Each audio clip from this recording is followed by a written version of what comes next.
And then as soon as the event is done, you're like, dude, the last thing I want to do is plan for Sunday. And now you're back at church on an empty tank and your family already hates you. And now you're gone even more. You could have thought this through just a little bit. Am I right? Now your host, Josh Denhart.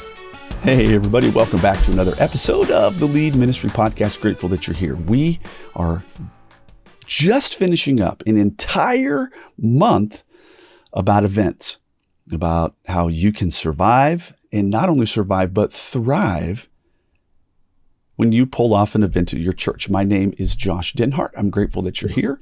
We have this kind of collection of resources at leadministry.com that are helping you, the ministry leader, to stay organized, to stop the revolving door of volunteers, and ultimately prevent ministry burnout. Hey, listen, if you are doing events at your church and you're not careful, you are going to run into the sworn enemy of everyone who is in ministry. Who is that sworn enemy? Who is our nemesis? Who is kind of the villain of the story? Well, it's burnout, and we want nothing to do with that. Am I right, Bill? Oh, yeah. The sworn enemy. Ouch. Yes. And, you know, people may know me. I did a little introduction to myself for maybe those who don't know me, and we can introduce you. You know, you're a seasoned pastor in Wisconsin. You know, you've got a family. I've got a family. We could introduce each other. But for those who have not been in a ministry context for very long, there is another introduction, and it is to this character, Burnout. They're a part of the story, and they are the villain of the story. And as that character, Burnout, comes onto the movie screen, and the great cloud of witnesses that's watching your life, the person who is listening to this podcast. Yes, you're living a screenplay. It's called your one and only life. And there's a whole great cloud of witnesses that are watching that. They were fired up, and the music kind of swelled when you made a decision for Christ. The music swelled again when you made a decision to follow Christ into a life of serving, or a deeper season of serving at your church. Those were like the emotional high moments of the movie. Of course, the person who's living their very own life, they don't hear the musical score that's behind, right? Yeah. But the cloud of witnesses, they are watching this movie. But then, of course, this dark and ominous figure kind of comes onto the screen. The main character, that's you listening to the podcast. You don't see this person. The music changes, but you didn't hear it. But everybody in the audience is like, oh my word, the stakes are super high. This could go really bad. Their family is going to take a serious back seat, and they're going to be destroyed. They don't realize it, but they are not prepared for this event. And they're going to get burned out through this. And so that's what we're talking about today, about how to prevent some of that stuff. Well, what we call this today is how to survive an event cycle.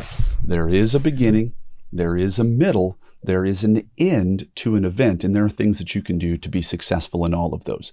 Well, here's the deal. How can events chew you up? Now, we're just going to touch on a handful of things that have been thorns in my side, Bill. Maybe they've been thorns in your side. And we're going to talk today about this important part of the aircraft. Stick with me.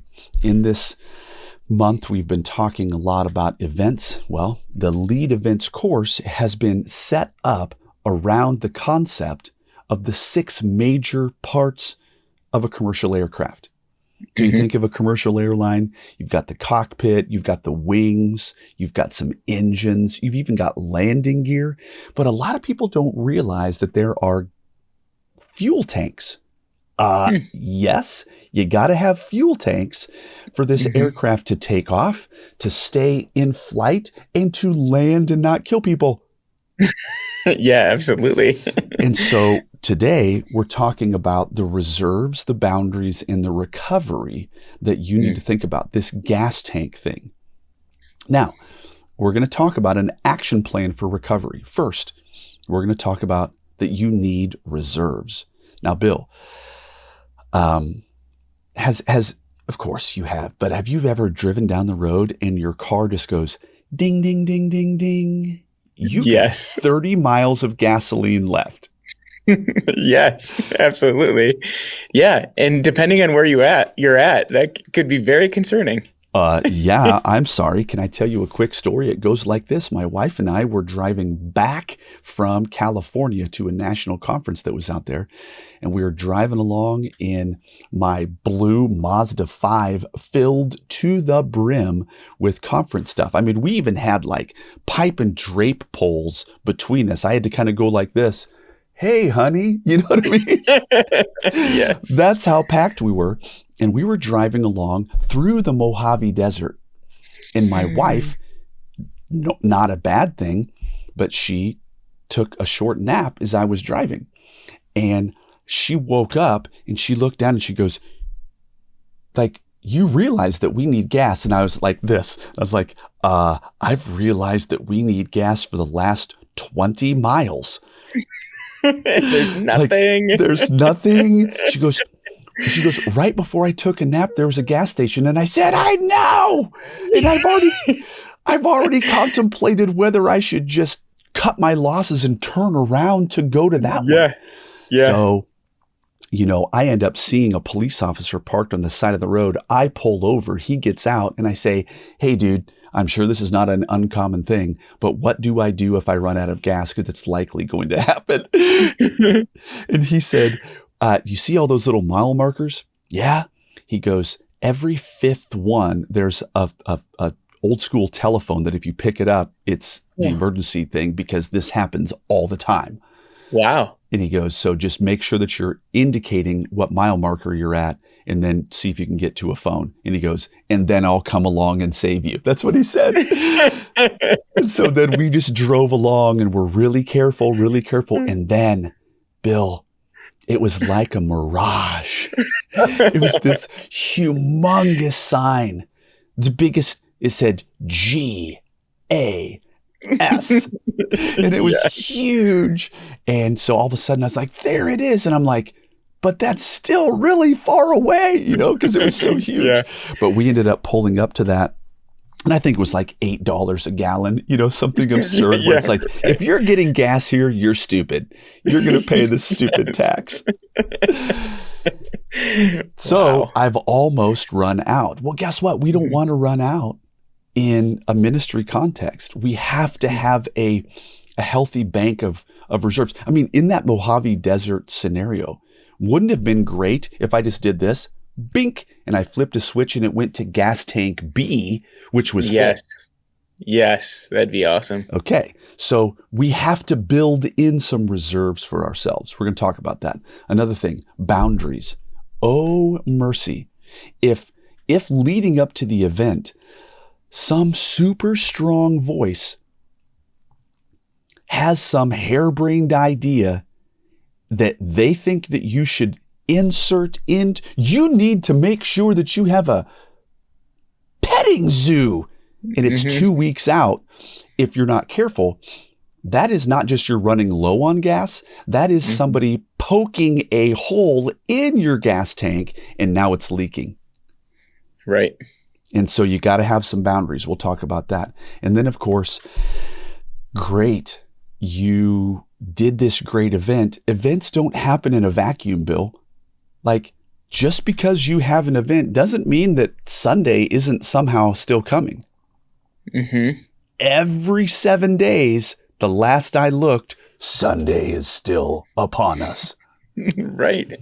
And so we're going to talk about those. Well, one of the big pains, we just talked about it. We're going to take it a little bit deeper. If you have an event, Sunday is still coming. It doesn't make any difference.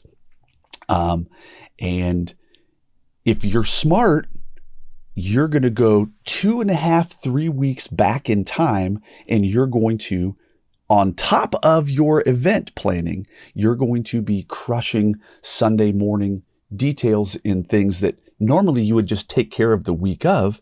Well, because you have an event and you're already putting in 70 hours, then the event is done and then you're absolutely already out of gas. Your family kind of hates you anyway and is starting to resent the church. And then as soon as the event is done, you're like, dude, The last thing I want to do is plan for Sunday, and now you're back at church on an empty tank and your family already hates you, and now you're gone even more. You could have thought this through just a little bit. Am I right? Absolutely. It's painful. So that's one way that you can get burned. Another way, again, caving to the demands of voices late in the game. You have to put last minute changes are going to be an absolute crusher. And we're going to talk about how to solve that today. Another one, the annoyance. What do? The annoyance of people, opinions literally at the event. Now stick with me for a second. We just got done talking about caving to demands late in the game in planning. That's one thing. But then there's opinions and strong opinions of annoying people that didn't want to help you plan the event, but now the event is off and running. They want to hijack it right now and change something during the event, not leading up to the event, but people are there. Bill, that's no bueno. Oh, man. Yeah. I mean, this, even just reading it, because I've experienced this, makes my blood boil. It's like, you know what we should do? What if we did this? No. Right. No. That sounds like a great idea maybe for next year. Okay, that's a great phrase. A great idea for next year. Well, we're going to talk about a strategy to overcome that. And then the last one that can absolutely burn you and cause you to meet that ominous figure burnout face to face is dark 30.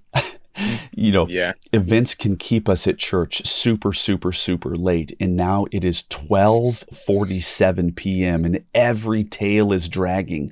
And your most dedicated volunteers are looking at you like, I gotta leave. And you're like, okay, we have to have this cleaned up before 8 a.m. tomorrow. What are we even going to do? So if you're not careful, you can get burned. Well, so the question then, let's take it deeper. Those are the big pain points. How can you make sure that you survive, and not only survive, but thrive during the event? Well, as it relates to this piece of reserves, Bill, we alluded to this earlier. You need to make sure your gas tanks don't run out. And one way to do that is do what I call double up on Sunday school prep. Maybe if you're prepping for Sunday school, maybe if you're prepping for your youth event, maybe you have your men's Bible study that you're in charge of, or whatever it is, like double or triple up weeks in advance. And I get it that like leading up to an event is crazy, but you have to bake in. I'm sorry. We all know that our calendars can speak to us, can't they? And you look down and you're like, oh, dude, that date is coming. I had better do some of the regular stuff right now in order to get that out of the way. What's your thoughts on this, my friend? Oh, yeah. Like you have to think through. I mean, it's such a good point because your normal stuff doesn't go away. It's still there. That's right. But here's the thing. You said this. These events don't happen in a vacuum, right? And so you know the event's coming, but you also know that Sunday's coming. That's right. And so you have to think of ways that you can kind of mitigate that. And, there's really practical things to do. I remember this as like a student ministry pastor. If I knew that I had a weekend retreat that I had to plan 4 messages for, well, guess what I'm going to do that next Wednesday when I have another message that has to come? I'm going to, well in advance, ask somebody who's a trusted leader to take that next Wednesday for me so that I don't have to prepare another message trying to recover from the weekend that I just did where students kept me up until 2 a.m. Right. And so like this shouldn't be brain surgery, but I just find over and over and over people aren't allowing their calendar to be their friend. They aren't looking ahead and going, wow, I'm going to be a little bit out of gas. So let me get somebody else to do the Wednesday night message because I'm going to be completely crushed. So you got to look ahead. You got to think these things through. Well, another one is boundaries. Now, Bill, this one is addressing the boiling of your blood as you were thinking about the person who had nothing to do with the planning, but they're just super chipper dipper to want to tell you the reason why the line for the popcorn should go this way instead of this way. And, Yes. and they're like a faithful church member, but they're a little bit beyond assertive. They're getting a little bit aggressive now. And they're literally standing there waiting for you to change this. They're like, no, don't you see? And I don't have time to deal with you, pal. And like, we're not changing this mid-event. The train has left the station. But Bill, these people exist who want to change it that they want to like hijack your train. It's true. It's true. And you have to, and actually like thinking through how you're going to approach that ahead of time. That's right. Can be really helpful. And so the way that we determined to approach this was by investing an entire 97 cents in a spiral bound notebook. Maybe even you could get it for free. You could go to your very own basement, and instead of 100 pages, it only has 87 pages because that's the only number of pages that your child used last year in school. And it's a part of a stack of partially used spiral bound notebooks in your basement. It's 100%. I think everyone has that if you have kids. Right. If you have kids, you have all of these partially used notebooks where you're like, there's a lot of great paper in here still. Yes. Okay. So you grab one of those, and on the outside in big black letters with a huge Sharpie, the biggest Sharpie you can buy, you write 2 words, the book. And then inside on a couple of pages, you make some columns, name, phone number, item we need to know. And you leave a big space there. And then all of a sudden somebody comes up and goes, hey, you know what I think we should do? I don't know why you guys didn't think of this, but I think that you guys should have the line go this way and not that way. Got it. Hey, listen, what you're saying. Now watch this, Bill. I'm role playing now. Listen, Tom, you're a smart fella, buddy. I am so glad that you brought that up. Hey, man, we are busier than a one-legged man in a kicking contest right in the middle of this event, but we do not want to miss this great idea that you're talking about. So right over there is a book, and it says the book. And you have to record this because we don't have time to manage that right now. We don't have time to like change anything. But man, if we don't capture this, next year's not going to be nearly as good. Can you help us? Can you help me, Bill? Yeah. Do people actually, so my question is, how many times do you say that? And then that person just is like, yeah, I'm not going to write in that book. Okay, it's half. And so sometimes people have filled out the book and it has been absolutely critical. And then we get a hold of them and say, hey, listen, that was such a great idea. We are doing that, right? So like people have, that book got filled in. But then there was a handful of people that were kind of just like, oh, well, I don't really care that much. Well, great, because I really don't care. Yeah, and sometimes people just want to give their opinion. They just want to feel important in the moment. Now, this next one under boundaries is called neutralizing the senior pastor. Now, it might not be your senior pastor, but my previous senior pastor was very prone. He had a very, very, very active mind, right? He was a visionary through and through.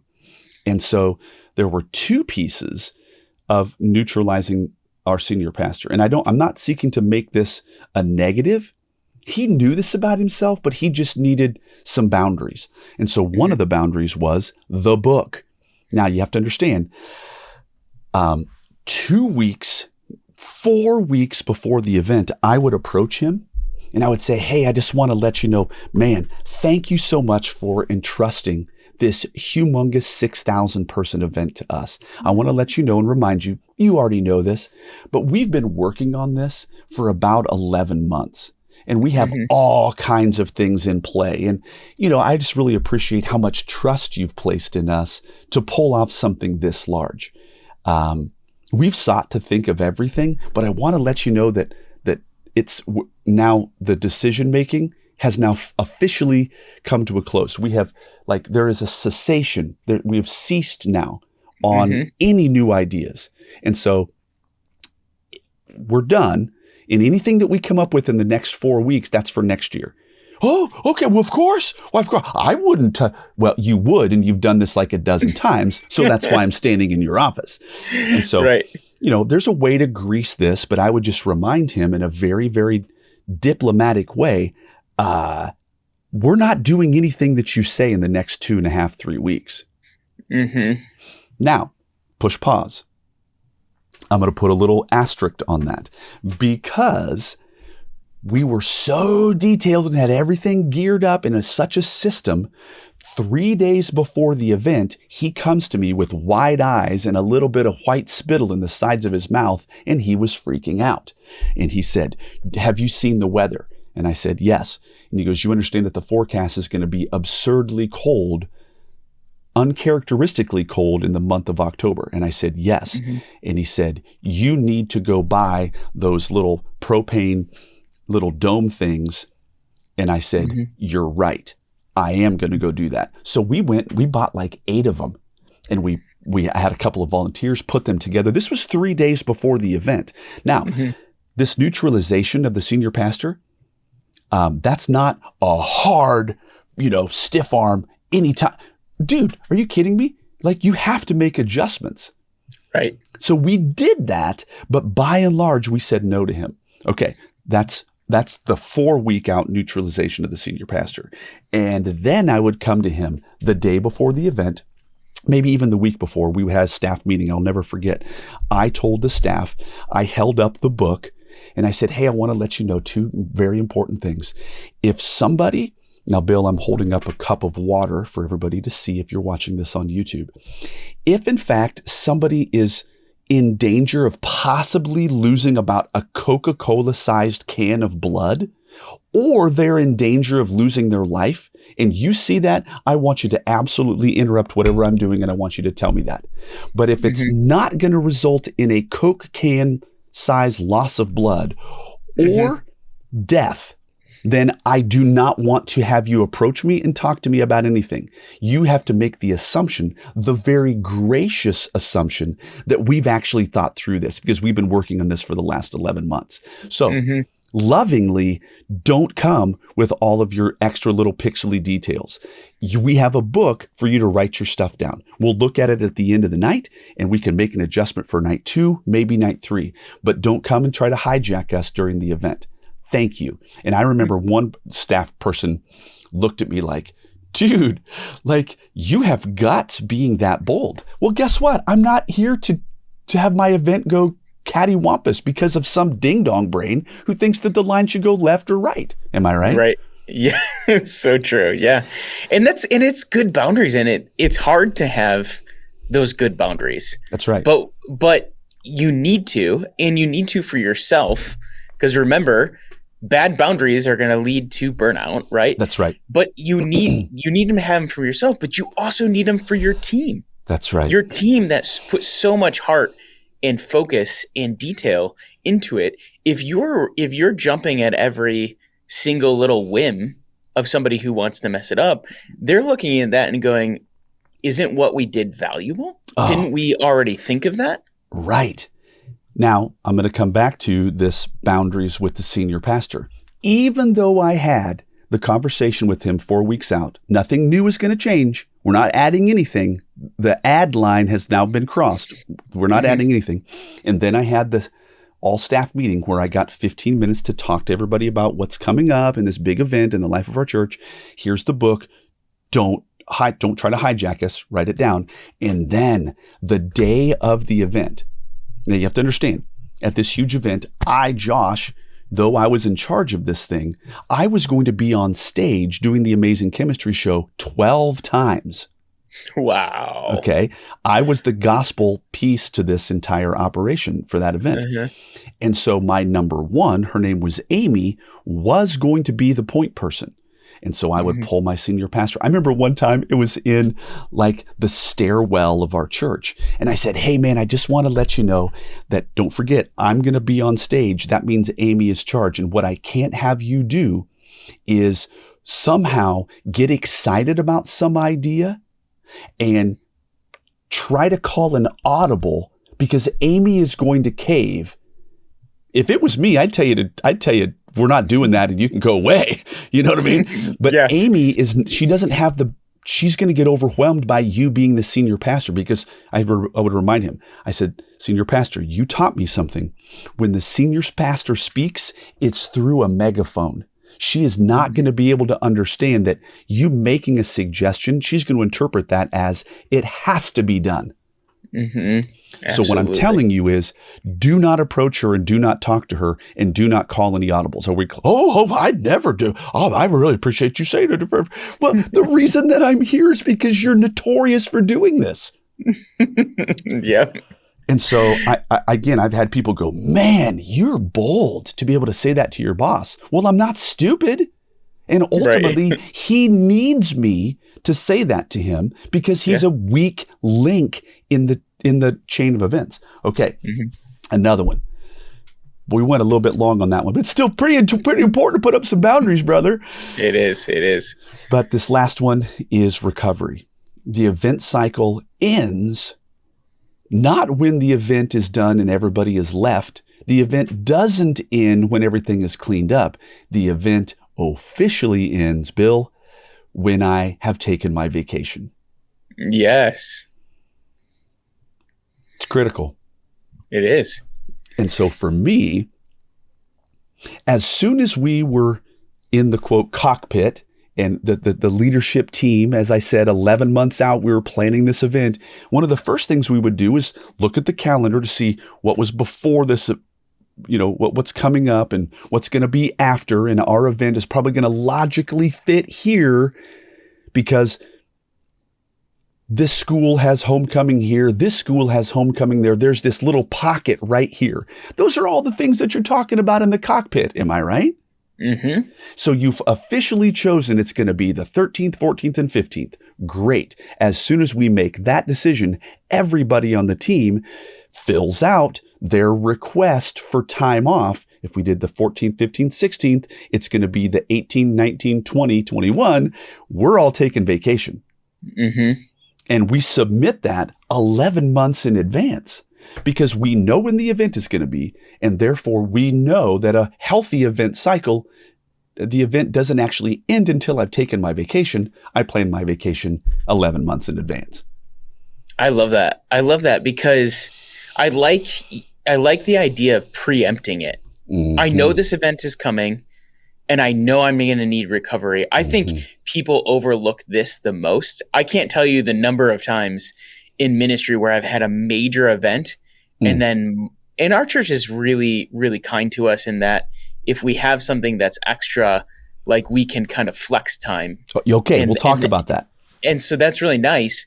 But the church's policy isn't the problem in this. It's often me who's the problem, which I have this event and then I wake up on Monday morning and I realize, oh, I got a lot of things to do this week. And so I drag myself into the office and Monday I sit there and I'm like, I don't feel productive.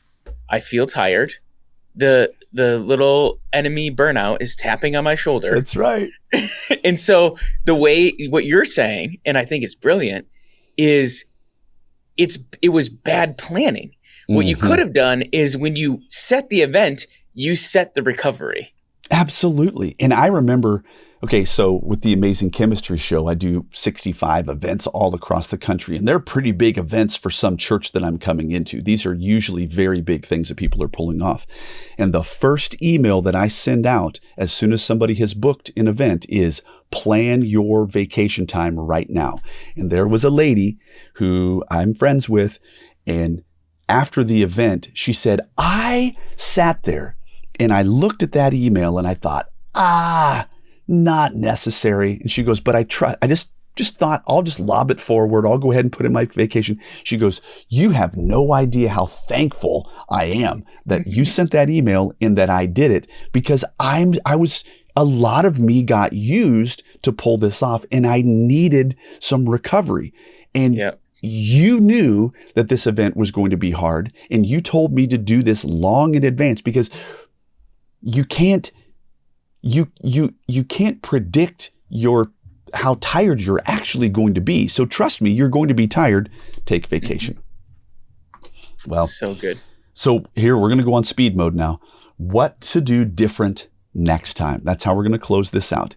You're like, oh, yeah, good points. Well, number one, remember, work ahead. Sunday is always coming. Do everything you can to work weeks ahead. The last thing you want to do is to sacrifice your recovery for Sunday prep when you could have done that 2 weeks out. In other words, burn it, and like leading up to the event, you're like, I don't have time to do it leading up to the event. Well, then go back even further in the past. Go back 5 weeks if you have to, but you're going to want to have some recovery. So work ahead. Here's another one. Flex time. You talked about this. Check your handbook and check with your boss about flex time.